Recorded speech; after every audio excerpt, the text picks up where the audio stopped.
Hello, this is Shona Garver at Licking Valley High School, school counselor, and this is the presentation that was given to 8th grade parents talking about scheduling for a student's freshman year of high school, the night of parent-teacher conferences. One important thing that you'll want to do is go to the school counseling office website. This can be found right off of the high school webpage, and there's an entire tab on scheduling. You'll find that on the left-hand side. So again, if you just go to the high school website, go to the school counseling office, and then go to scheduling, you're going to find a whole lot of different resources there. One of the things you'll find there that's probably the most important right now is the 2020 to 2021 course manual. The course manual, or the course offerings guide, contains all sorts of important information relating to academic policy, graduation, honors diploma requirements, as well as information about every single course offered at Licking Valley High School. So you can read a description of all of the courses that your student has available to them as a freshman and even in the future. We did go over this with students when we came in. We showed them where it was. We asked them to bookmark our website. So hopefully this will be something that they can quickly find for you.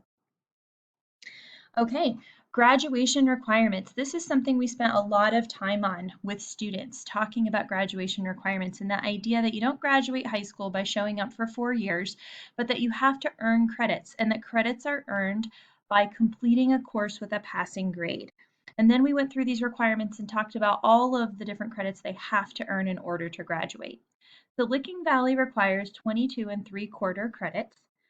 Those include 4 in English, so 4 full years of English, basically an equivalent of English 9, 10, 11, and 12. 4 credits of math that have to include Algebra 2. 3 credits of science, which need to include a life science, which will be their biology as a freshman, a physical science, and then 1 additional science. 3 credits of social studies, which will include American history, world history, and government. A half a credit of health, either a half a credit of physical education, which means that they take 2 gym classes, each for a quarter credit, or physical education exemption, and we'll talk more about that in an upcoming slide.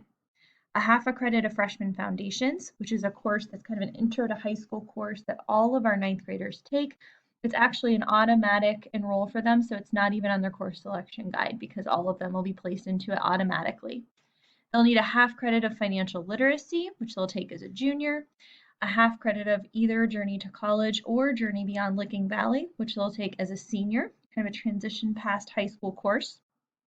At least 6 elective credits, meaning classes that they can choose to take above and beyond the ones listed here, and a quarter credit of service learning. So all of our students are required to complete 30 hours of community service at a registered nonprofit to graduate. And by doing that, they earn a quarter credit. It has to be documented, signed off on by someone who's a non-family member, and they have a 2-page reflection paper that they write about it. Those documents were available at our parent night, but they're also on our website. They're in our office. Students will be given copies of them in freshman foundations. We joke that each kid probably gets about 6 copies before they graduate, but they're available to them anytime they need them at the high school. They also have to complete 2 semesters of art in grades 7 through 12. This is a state law, not just a Licking Valley requirement. And Mrs. Lawrence does a great job of making sure students have art or music on their schedule in 7th and 8th grade because of this. Music does count. So if your child has had 2 semesters of art or music in grades 7 or 8, then that would count for that requirement.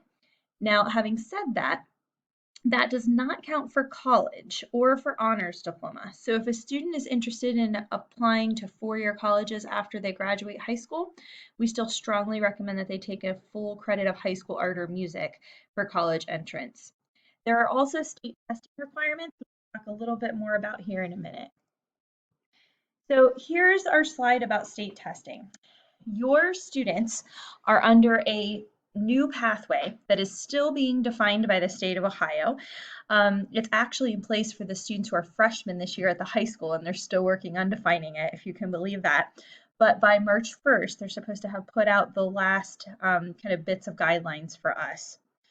We spent a lot of time this year looking over what they have given us and all the updates that they come out with, and we've gone to meetings about it and updates. And it's a pretty complex process. But what it comes down to is students have three different things they have to do. They have to complete all of the required coursework. Then they have to demonstrate competency, and they have to demonstrate readiness. And the state describes different ways they can do this. But what we realized when we sat and looked at this incredibly complex system, and we looked at previous years' students' test scores, we're thinking that if the pattern continues that we've already seen, about probably 90% of our students are going to graduate on the pathway listed on this page. They have to take these tests anyway. Most of them are 9th and 10th grade tests with the exception of government. So for the most part, we're going to know by the end of sophomore year if your student is on track for this pathway. And if they're not, we can look at some of the other pathways, alternatives as on an individual basis. But a lot of those are pretty complex and lengthy. For example, one of the competency pathways has to do with enlisting in the military. There are other competencies that have to do with going to CTEC and getting an approved credential. And certain credentials at CTECs are approved, others are not. So we're kind of focusing on this path that you see on this slide because we believe most of our students are going to graduate with this path, and then we will look at those alternative options with individual families and individual students when it seems like it's necessary. So to demonstrate competency on this pathway that we're looking at now, students will need to receive a score that's considered proficient on the ELA 2, which is the sophomore English test, and on their algebra test, which most students take as a 9th grade student. Then for readiness, they'll have to complete their service learning, which actually counts as now one of the seals that the government has students complete to get their readiness section of their diploma. So that will count for one, and then either receive a passing score on the biology test or a passing score on both the American history and the government test. So still complicated looking at this slide, but not as complicated as the full system. If you would like to come in and talk with us about kind of the entire system, we can do that. You can go to ODE website and see it as well.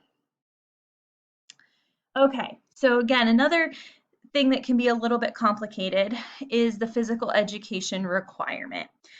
State of Ohio says that students have to complete 2 physical education courses or 2 seasons of Licking Valley sponsored club sports, bowling or lacrosse, marching band or show choir. So Licking Valley sponsored sports, Licking Valley sponsored club sports, or marching band or show choir, okay? So this is state law. We agree it doesn't completely make sense, but the way that the law is written is the student has to do 2 gym classes or successfully complete 2 seasons of those activities you see listed. They are not allowed to complete 1 gym class and 1 season of a sport. So it's all one or the other. And that's really important to understand. So sometimes we'll have a student that'll sign up for a sport. Maybe they play softball, they get on the team, they don't get injured, they stay athletically eligible, they complete the season, but they just decide that's not for them, they don't want to do it again. Well, if they were planning on doing an exemption and they don't want to do softball again, then they're going to have to find a different sport or the marching band or the show choir to complete in order to get their exemption. What they can't do is say, well, next year I'll just take a gym class and be done, because then they have 1 gym class and 1 season of a sport, and that won't work for the state. So they have to do all of one or all of the other. Now, if a student is doing the gym exemption, and let's say they do 2 seasons of marching band, then they can take gym just because they want to for fun, and it would count as an elective, and that's fine. So they are allowed to do the same activity 2 times. So like I said, a student could do marching band twice, or they could do football twice. They can also do 2 different activities to earn their exemption. So maybe a student is in show choir and they also play basketball, and that would work as well. All right.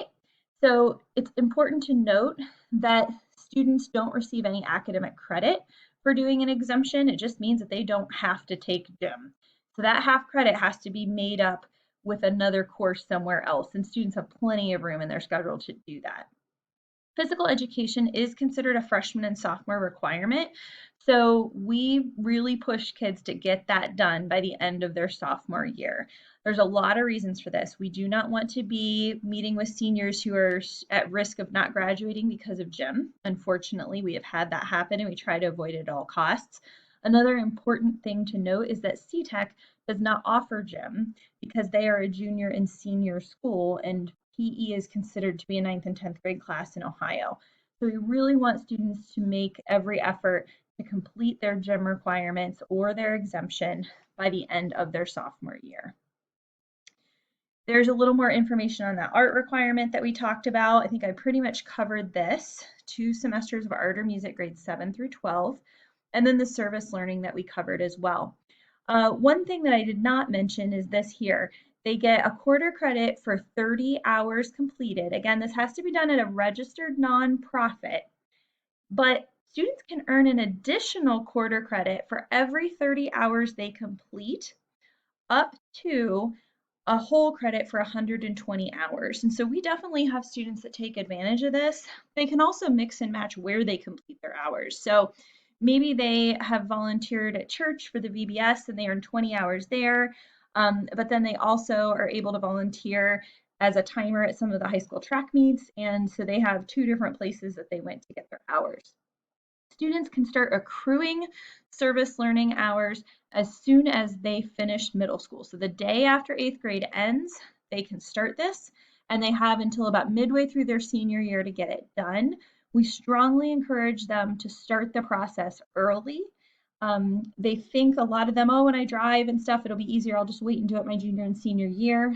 But oftentimes, with a driver's license come jobs and work commitments and other things, and students are applying for colleges, and that junior and senior year gets really busy. So it can be very helpful to them to get this done and out of the way early on. For the honors diploma criteria, this that we're looking at here is for the academic honors diploma.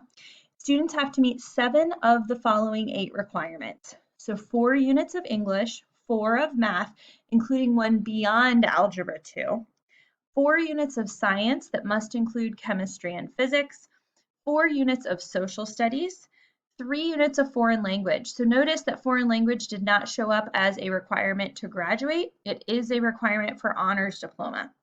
1 credit of high school art or music. Again, the 7th or 8th grade would not count for that. It has to be for high school credit. A 3.5 GPA. That is not jump rope grade. That is a grade point average, kind of a traditional way of calculating GPA. So a student, a 3.5 is basically a B plus A minus GPA. And then at least a 27 on the ACT or a 1210 on the SAT. If the honors diploma is important to a student, we strongly recommend that they try to earn the top 7 there. Leaving the test score is kind of the unknown factor. It's the hardest one to control. And if they hit the test score, great. But if not, then they should still be in good shape for the honors diploma. Valley also offers an academic majors program to juniors and seniors. This is intended to help students focus their junior and senior year on courses that might be most beneficial to them based on their goals after high school. So we're hoping to increase rigor and relevance of coursework, as well as help students explore areas of interest. There's information on our website about the academic majors program. You can find it there under scheduling. And feel free to let us know if you have any questions. We spend time in freshman foundations, quite a bit of time with the kids talking about this, and they develop a 4-year academic plan with just an idea of what they might be interested in at that point for an academic major. So there's a lot more information about this to come.